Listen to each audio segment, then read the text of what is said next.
El app del clima dice que va a llover. El app de McDonald's que toca McDelivery. Ordena McDelivery en el app. Para pa pa pa. Are you ready to turn your best ideas into a thriving online business? Introducing Shopify, your no excuses business partner. You might not realize, but our podcast, More Than Mammies, it's a business. And we started it, of course, to talk about maternity, not to become an e-commerce expert. So yeah, we needed some help selling our merch and getting our store up and running. Woohoo! Another sale! Shopify is a commerce platform revolutionizing millions of businesses worldwide. No matter if you are a garage entrepreneur or a big business, Shopify is the only tool you need to start and grow your business without the struggle. With Shopify's single dashboard, you can manage orders, shipping, and payments from anywhere, giving you the insights you need wherever you are. Sign up for $1 per month trial period at shopify.com/sonoro, all lowercase. Go to shopify.com/sonoro to take your business to the next level today. Shopify.com/sonoro.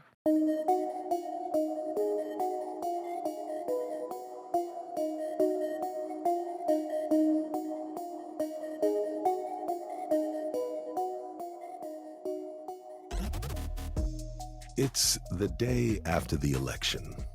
America is about to be completely transformed.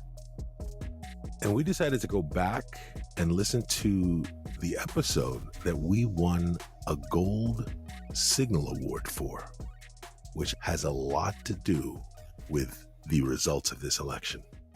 That's right, Mike. The name of the episode is called The Color of Aspiration. Are the Latinos the next whites?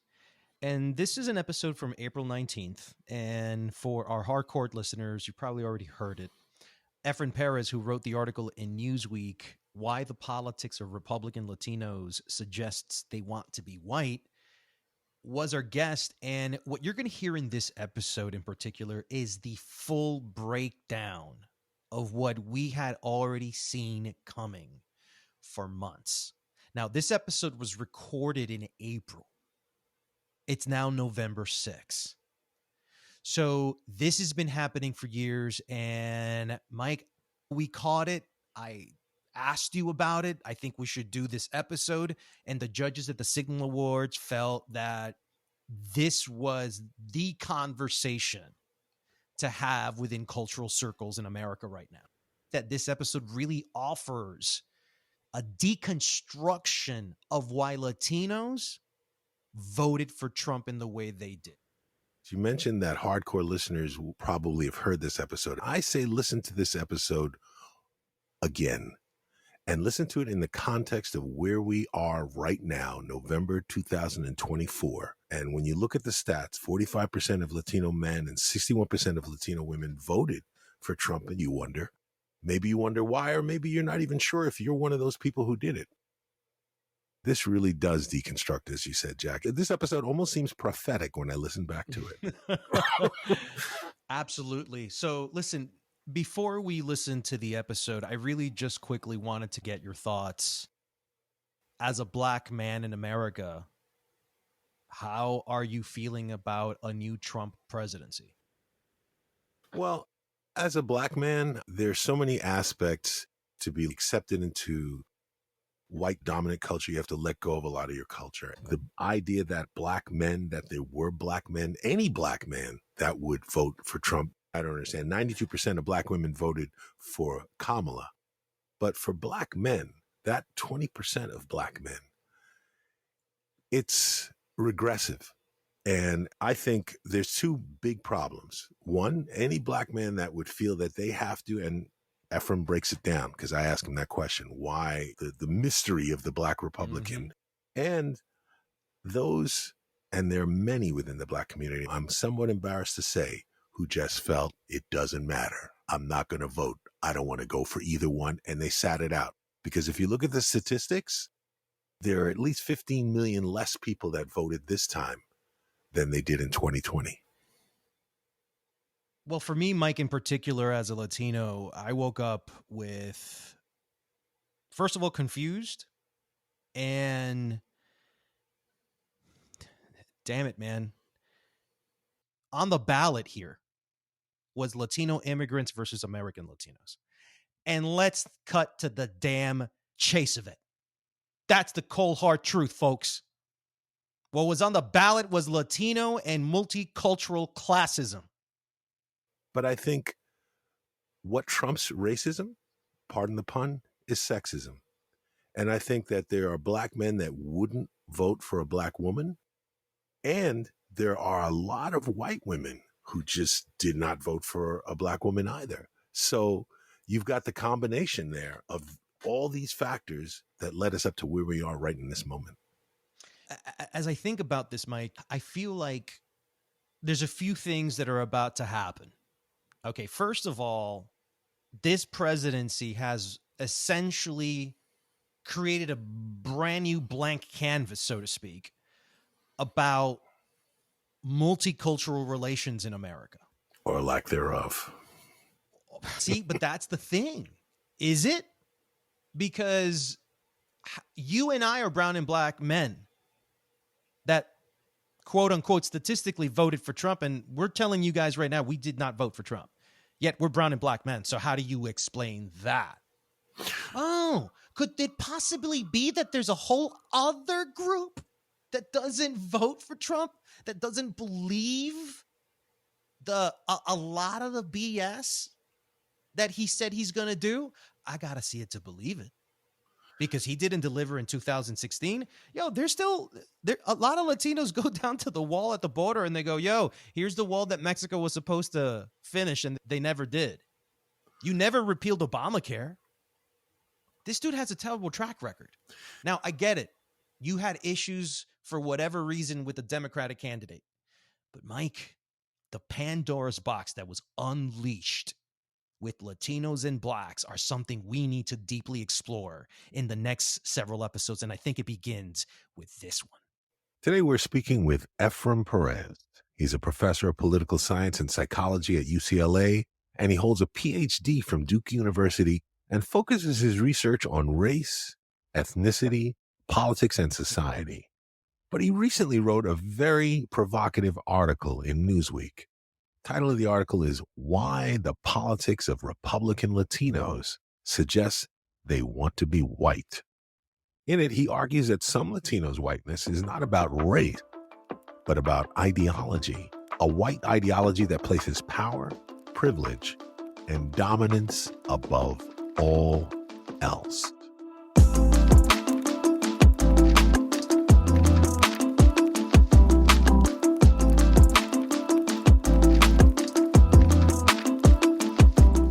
Efrain, as Latinos that we are, there are some things we're not supposed to talk about.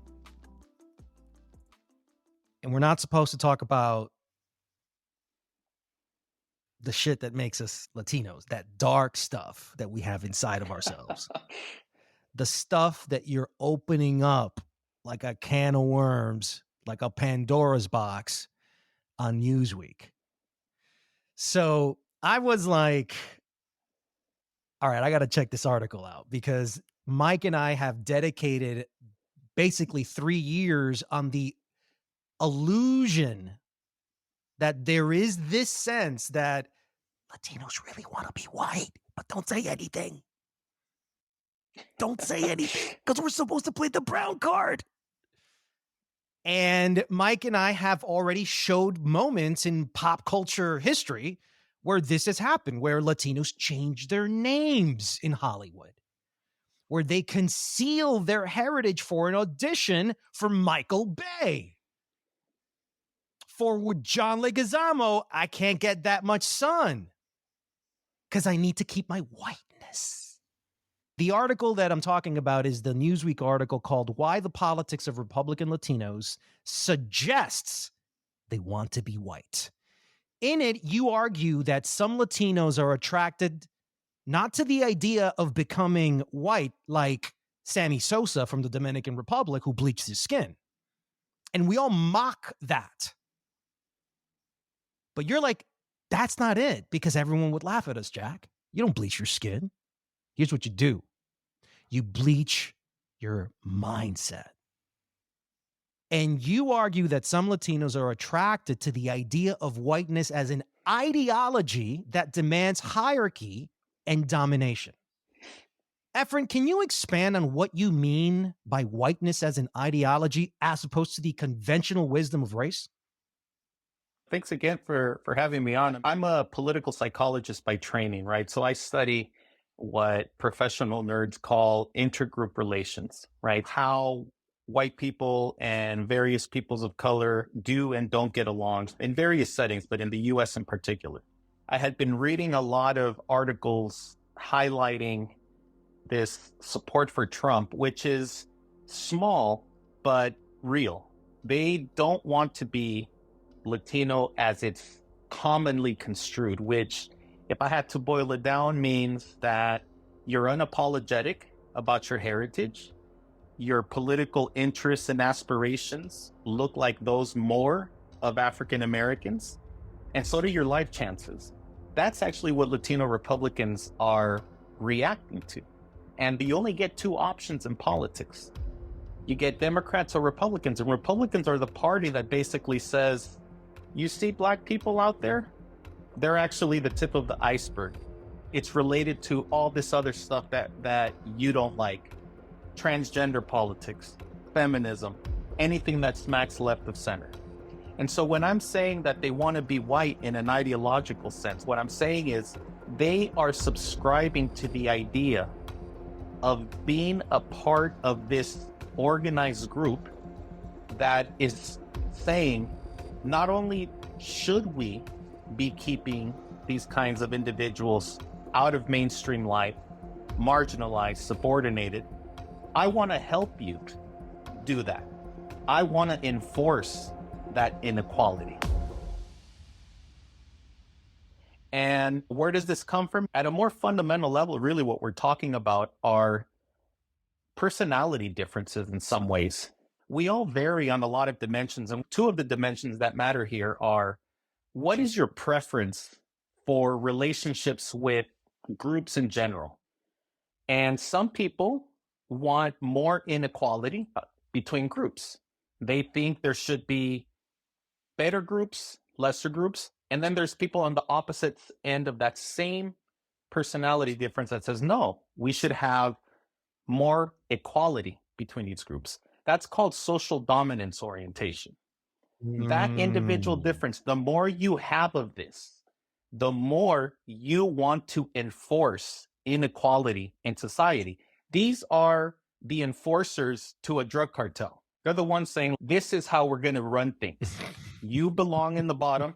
I belong in the top. This is status, though. It is. And then the other difference is what we call authoritarianism.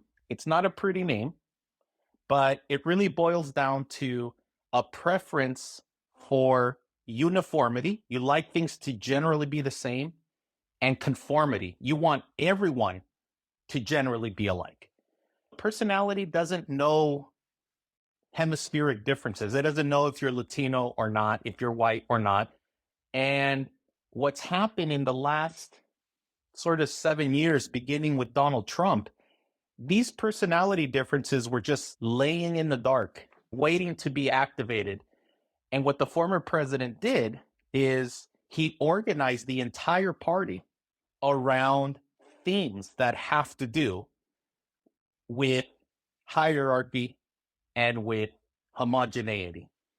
And so he was basically throwing wet spaghetti at a wall, and it clicked with the core of white Republicans, but it also clicked with a non-trivial share of people of color, Latinos specifically.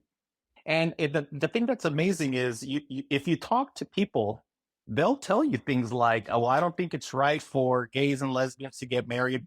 I don't think transgender people belong in public, but they will not say that makes me a bad person.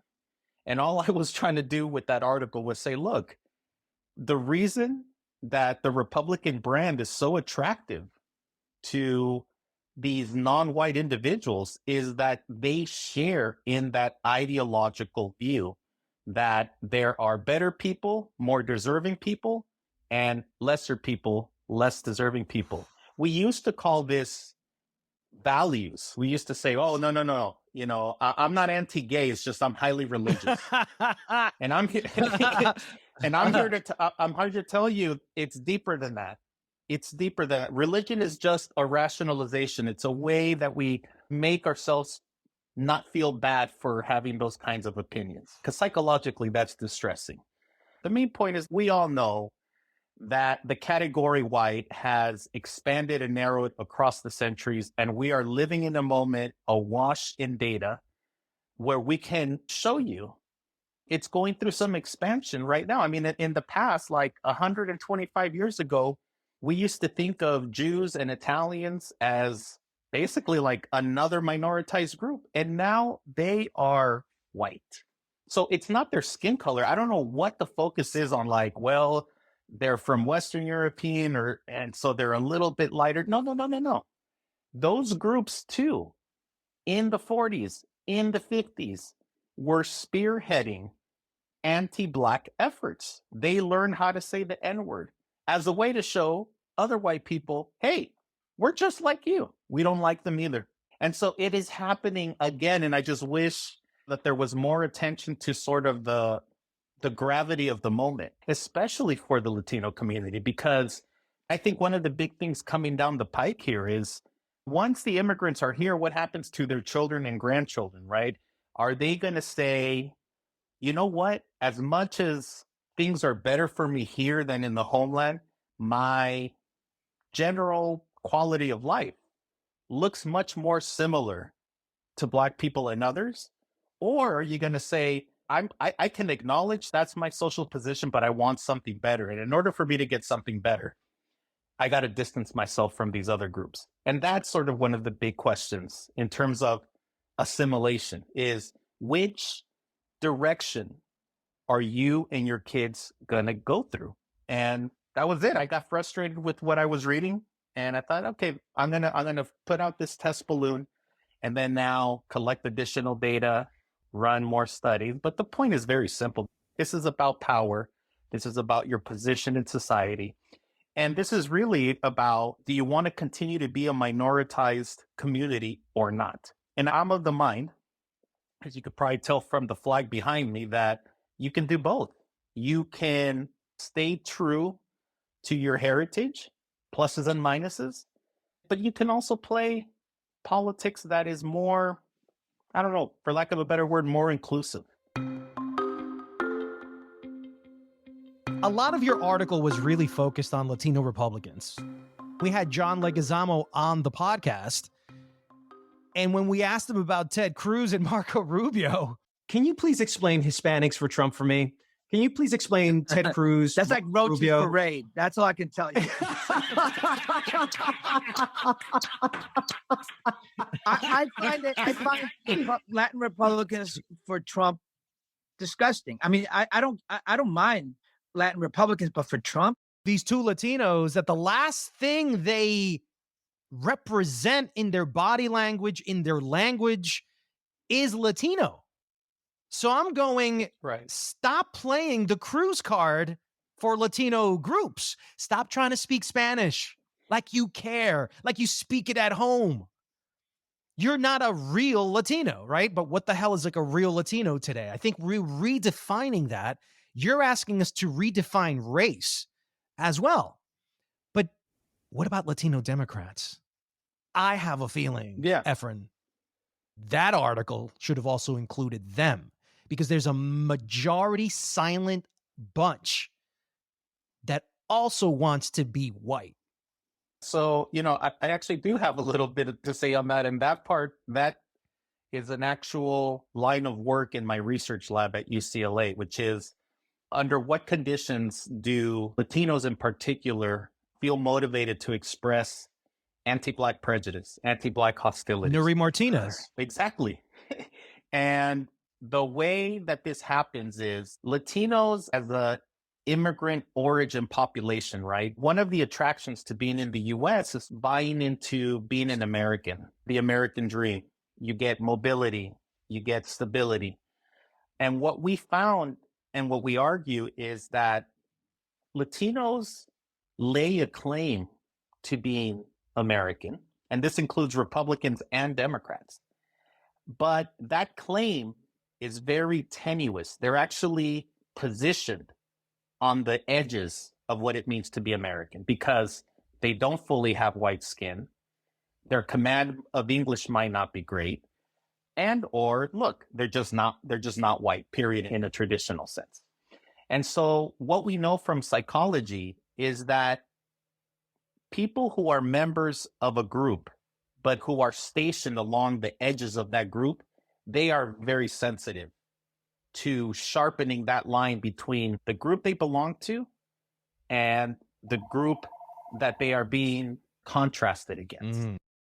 And so we ran a couple of experiments where we basically assigned people on a random basis to read about turtles, to read an article about how Latinos are becoming more American because they're buying homes, cars, consumer goods, and then a third article where they're actually becoming less American because of unemployment, wage inequalities, and that is making them closer in status to African Americans. And this is about 4 studies that we ran. And what we found consistently is that relative to reading about those turtles, if you read about Latinos declining in status and becoming more like Black people, after they read that, they express more racism toward Blacks, and that racism makes them more opposed to policies that would benefit African Americans, but in principle would also benefit Latinos, right? So psychologically, what's happening here is Latinos have this very tenuous position in this American category, and this includes Republicans, Democrats, and if you just rattle that cage and you undermine that very marginal position in that category American, that's enough to motivate anti-Black attitudes among this population, for sure. To your point, the effect is strongest actually among left of center Latinos. So the people who you would least expect to actually express these kinds of things are not only more sensitive to their position to be an American, but they're also the most likely to respond with the kinds of attitudes that I just described. Part of what you're saying reminds me of something we've discussed here in the show, which is Pablo Freire's The Pedagogy of the Oppressed, where you want to be at the top. You want to be like what's put you down. You're saying certain ideologies appeal to personalities just on a species level. But how much of that has to do specifically with what you've experienced as a culture or where you've been positioned socially in a culture? It's tricky because to unpack cultural influence, we have to be more specific than just this sort of broad umbrella. Right. Well, when I say culture, I mean the society specifically. Yeah. The so society for a lot of Latinos, essentially, they've left some of that culture, and there's traces of it from their homelands that get repackaged and get reactivated as part of the sort of anti-Black agenda that we have here in the United States. It's that simple. The fragments are there. And then you come to the US and you have only 2 parties. And one of them is telling you very explicitly, this is very well documented. This is not me making stuff up. This is in the last 50 years or so. The Republican Party has essentially made race and Black people in particular their organizing point. And so for some Latinos, not the majority, but a non-trivial minority, that is very attractive because of what you said, which is I get a little bit more status, right? Just a little. In the end, in intergroup relations, it's not whether you're absolutely better off, it's whether you're relatively better off, even by a little bit, than whoever that outgroup out there is. This is sort of the theme in a lot of historical books about the wages of whiteness, which is you can be poor and white, but if you're not Black, that's enough to keep you happy. I guess what I'm saying is history is repeating itself. It's a new cast of characters. Yep. The cast of characters in this day and age is Latino. And my main urging as a social scientist is, unlike previous times, we actually have really high quality data to get a handle on this stuff, to figure out why it happens, and then to figure out how you weaken it or try to eliminate it as much as possible. Are you saying that whiteness and anti-Blackness are synonyms?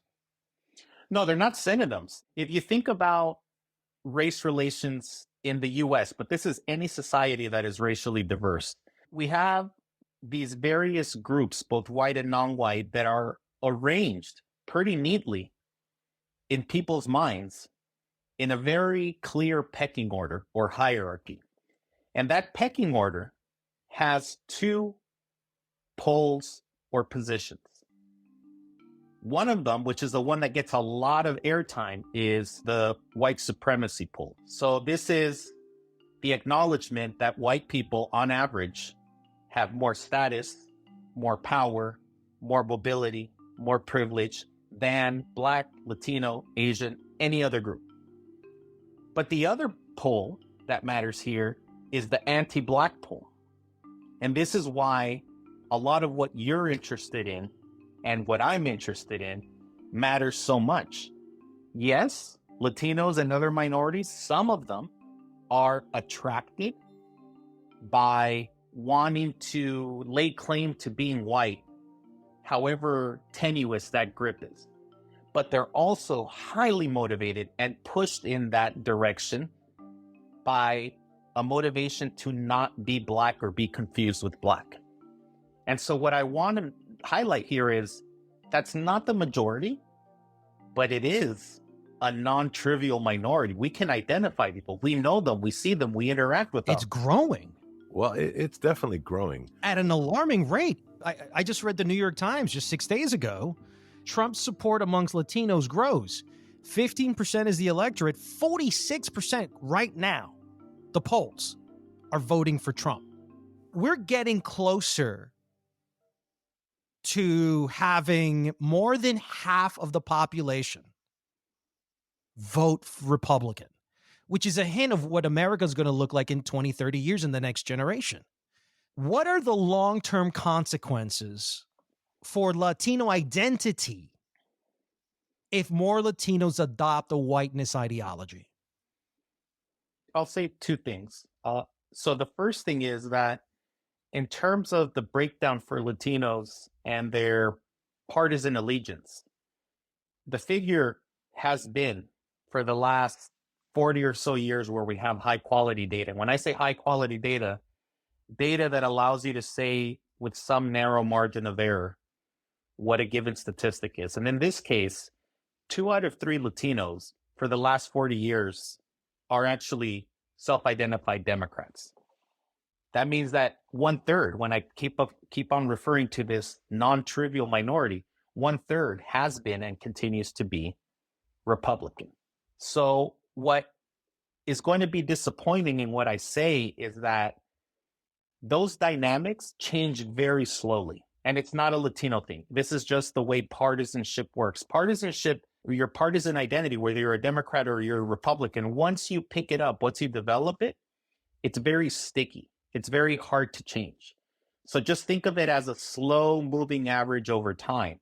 But what this means for your question about Latino identity is that the Latino population more generally has gotten so large now that diversity is actually now coming back to haunt us, because internally we're having personal debates, public debates, private debates about what it means to be Latino. And right now, those 2/3 that I referred to have the upper hand in the sense that they define themselves not only as Democrats, but because you're a Democrat, you adopt attitudes, policy positions that are considered racially liberal, left of center, pro-Black, pro-Latino, etc. But then there's that 1/3 that is, I would agree, investing way more now than they used to in providing an alternative way of what it means to be Latino. If you're that other kind of Latino, you don't see racism. you don't see race. What racism? If you're not making it, you're not working hard. That's the problem. And again, part of why there's so much clarity in this is not that I'm some sort of whiz. It's that we only have two parties. And those are the two visions that are on tap for us. And so going forward, I don't expect massive fluctuations that are visible to the naked eye over time, but I am seeing more internal effervescence, more bubbling over this exact set of questions. Think of it as your podcast and this theme that we're treating. That's sort of what is going to be in play and changing and rechanging in the next coming set of years for Latinos. Who are we and where do we want to position ourselves, not only with respect to the parties, but with respect to these other racial groups that are not Latino? Yeah, what's going to be our narrative moving forward? Right. Yeah. Well, and, and it's happened before. I hope your listeners understand that it wasn't the case that Latinos and Mexicans in particular were left of center, racially liberal. I mean, in the 50s, when they came back from fighting World War II, they were bending over backwards to try to get white mainstream individuals to at least acknowledge that they weren't white, they weren't exactly like Black people. And all of that changed in the aftermath of the Civil Rights Movement. When these folks, when a lot of other people in the Mexican American community in particular, saw the level of organization and gains that came from organizing along racial lines with the left of center sort of emphasis, this is where you end up getting the push to develop the category Latino, to put it on the US Census, and to make the community basically be or transform it into a left of center, relatively progressive voting bloc. It's like one of the marvels of modern history that doesn't get airtime, how a largely socially conservative, very Catholic population gets transformed into one of the main linchpins to the Democratic Party. I mean, it's crazy, right? I went to Catholic school my whole life. My kids go to Catholic school, but our politics are essentially racially liberal, left of center. We're a strongly Democratic household. And that is in spite of all the baggage that my parents brought here. And my parents are actually Democrats as well. This is what we're talking about, like exactly like you said. Not only how do we want to define ourselves in the coming years, but who gets to call the shots in that regard? Jack and I have talked about this as well, that the conversation about race in America is generally binary. It's black and white. And so if you're going to pick a side and you have a choice, clearly you're going to pick the dominant side. I can see all that, but I just want to know what your thoughts are, again, whether it's from a species level or, as you said, an ideology that transcends skin color. But what's your take on someone like any number of Black Republicans, like this North Carolina Lieutenant Governor, Mark Robinson, who is clearly his ideology and he uses religion, like you said, to justify his bias. But there's a Republican down in Florida who is really behind getting rid of Black history from colleges and dismantling DEI. As a Black person, it's easy to see how a Latino could make that choice. Because one of the other things you said in your article is that being called a race traitor or a quisling, as I like to call them, means nothing to someone who's not equipped. Let's just say the majority of their race is not perceived, does not have the social status that they'd like. Because a lot of Latinos and a lot of Blacks too want to distance themselves from, I'm not that kind of Black, or I'm not that kind of Latino. I'm not one of them. What I would say is it's a very similar dynamic, but more muted. The similar dynamic is also that, as much as people don't like to admit, there is enormous internal heterogeneity politically among all communities of color, but the Black community in particular. This is a theme that from slavery on, there's been some very sharp, pointed differences of opinion in terms of how do we move our community forward. And for a small but very vocal share of Black people, there are some, like Tim Scott and others, who also think, you know what, I don't want to be Black like that. And really what it boils down to is I don't want to be Black in the bleeding heart liberal sense, right? There's got to be a different path, right? And the path is either Blackness means something different, or we soft pedal Blackness and we play up our other non-racial identities. Now, why would someone like Tim Scott and others do this? Well, they have a very strong instrumental motive, right? They are a tiny fraction of the Republican Party. They also want to win office. They also want to climb up the ranks. And so if you're in a party where talking about race and being basically sympathetic to these causes is the opposite of what your party stands for, you adjust your attitudes to fit your partisan identity.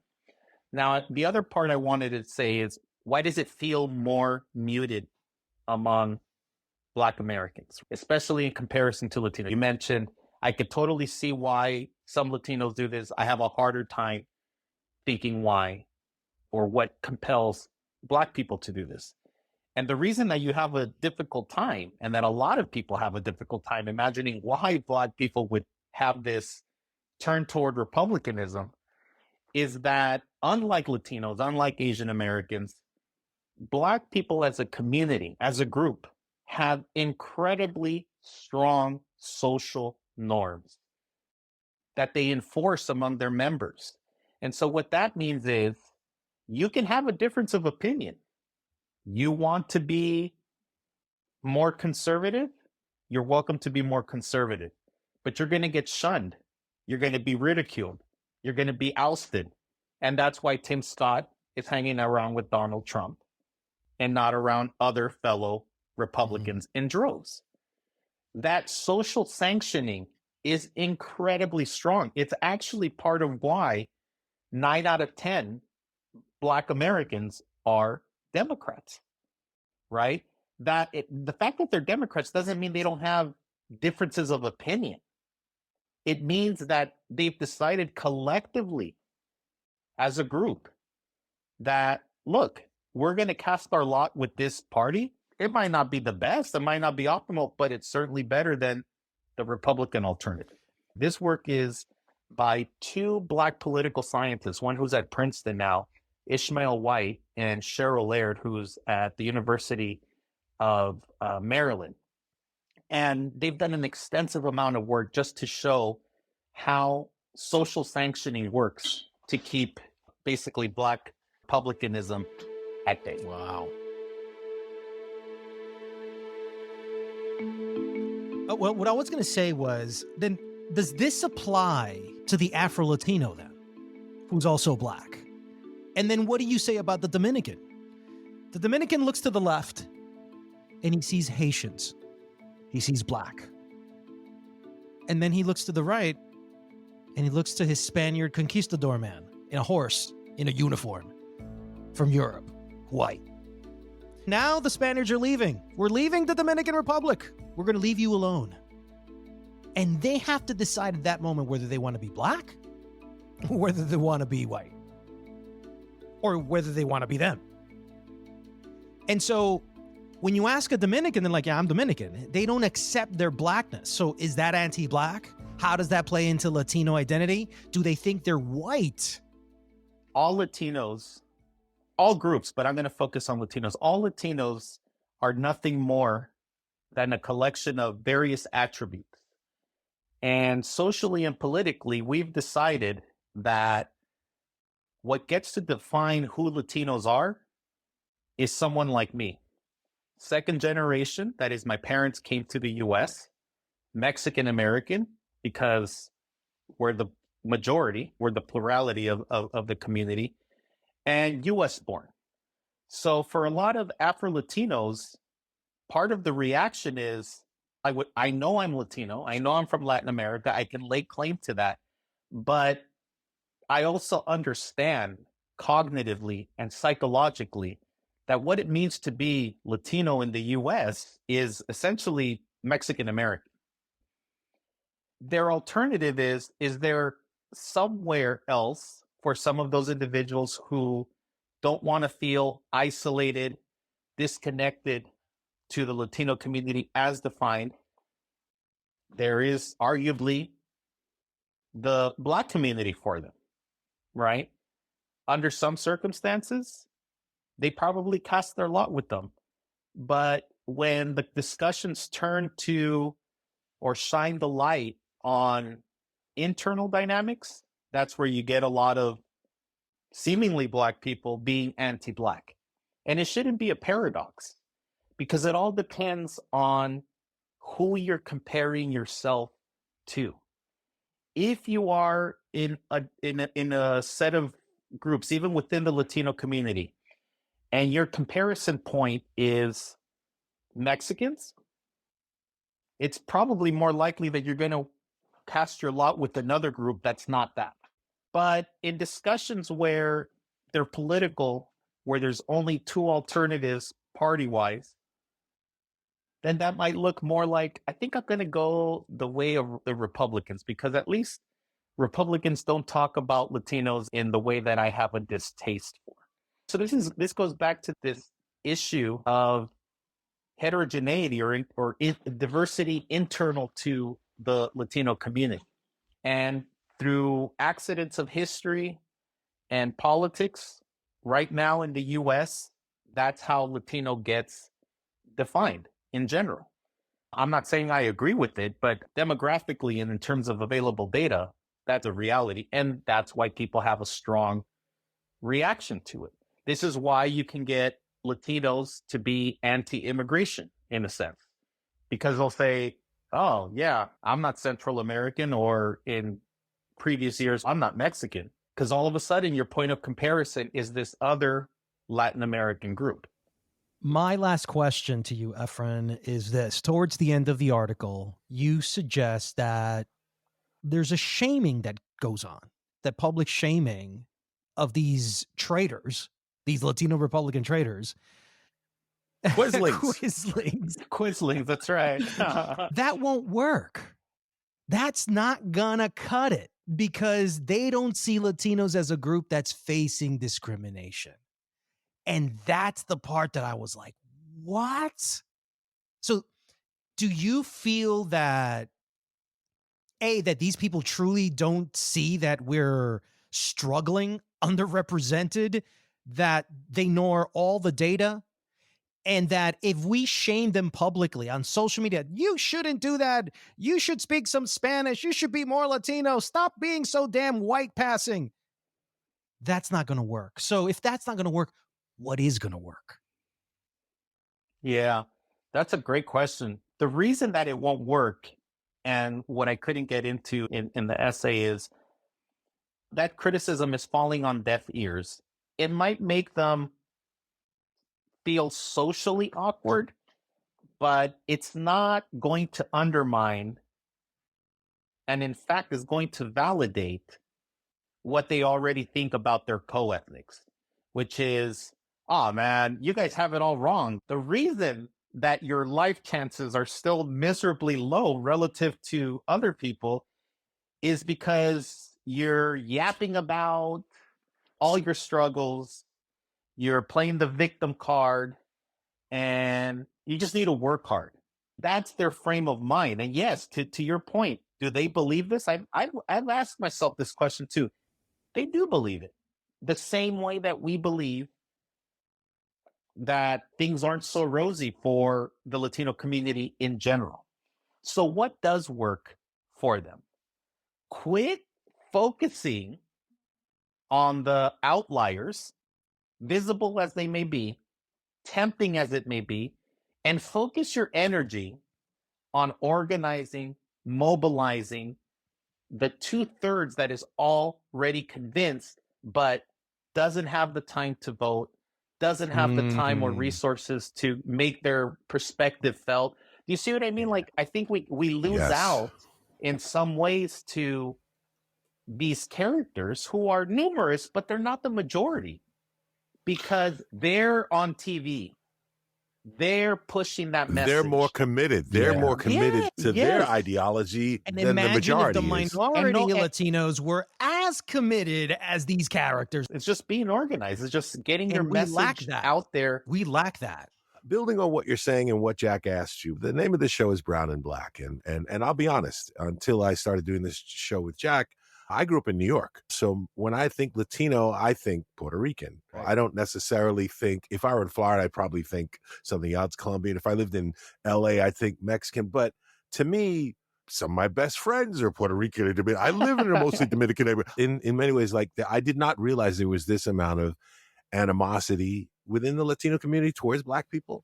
That was eye-opening for me. But my question is, we do need to have unity. We do need to unify. We do need to come together. And because I also think it's human nature to not want to have to think. What are your thoughts on education or knowing your history and the impact of that? The generation that doesn't want to think because AI is coming and we're going to have to think less, and then Brown-Black unity.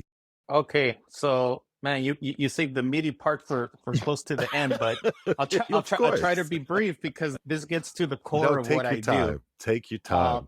So I'm a political psychologist, right? So I'm a social scientist, and I think one of the things education-wise that I do as a professor at UCLA is to teach younger people how to really scrutinize the kind of information that comes their way.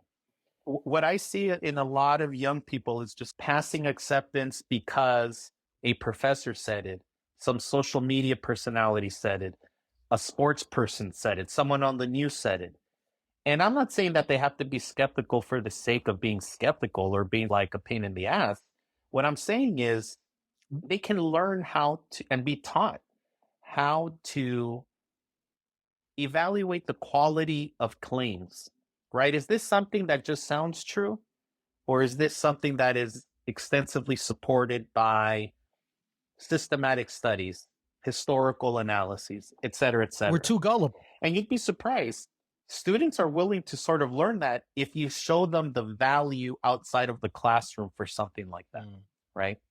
But I'm also a big proponent in a very funny sense, like just read, please read, just like read extensively. Read history, even from the other perspective. Like I've read biographies of the founder of the Birch Society, which was this like right of center organization in the 60s, super conspiracy theory minded. Now, in terms of unity, we've been talking about Latinos and African Americans and other groups as if they sort of naturally belong together. They don't. There's nothing natural about Black people, Latino people, Asian people, Middle Eastern people having similar political preferences. But what we do know is that there is one common denominator to all of these non-white communities, and that is we are systematically marginalized. And so what we have found in our lab is that when you remind individuals, let's say Black people, and you remind them that Latinos are facing discrimination that is eerily similar to what some of them experience, they do two things. They express more solidarity with people of color, broadly construed, and that solidarity steers them to support policies that don't necessarily benefit their group, but benefit people of color in general. So when Black people read about Latino discrimination, they express more solidarity, and on the basis of that solidarity, they become more pro-Latino. Latinos do the same thing. When they read about shared discrimination with African Americans, same solidarity mechanism, they become more pro-Black.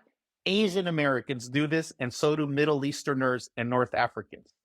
The point that I want to highlight here is that there is nothing natural that unites us, that it involves a lot of work in developing narratives that resonate with a broad cross-section of non-white people.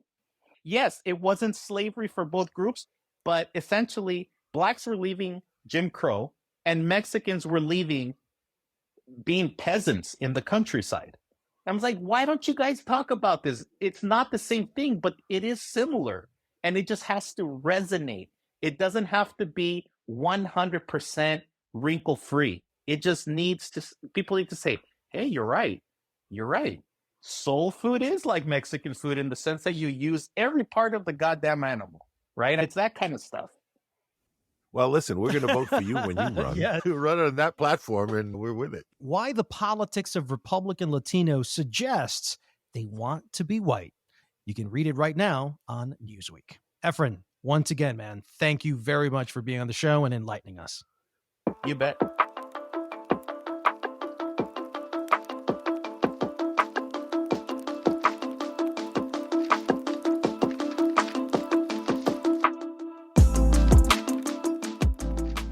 And that's it for this episode of Brown and Black. We'd like to thank Efren Perez for being on the podcast. And if you would like to support this podcast, please subscribe and leave a review. Your help will allow us to be heard by many more people. You can follow our comments and opinions on @BrownBlack Podcast on Instagram, Threads, and YouTube. We'll see you on the next episode Of Brown and Black.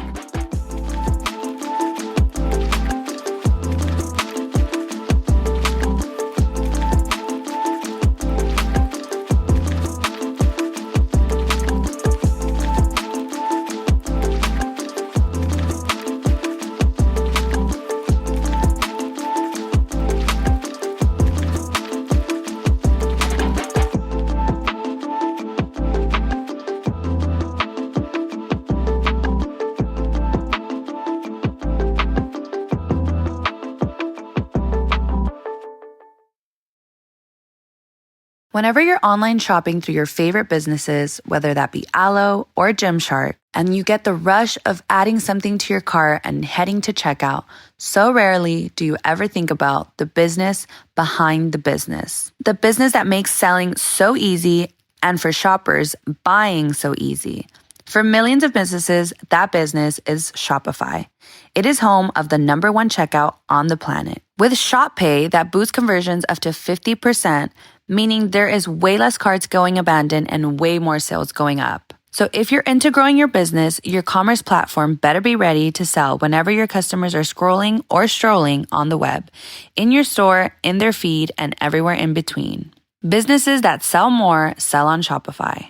Upgrade your business and get the same checkout as Gymshark uses. Sign up for your $1 per month trial period at shopify.com/sonoro, all lowercase. Go to shopify.com/sonoro to upgrade your selling today. Shopify.com/sonoro.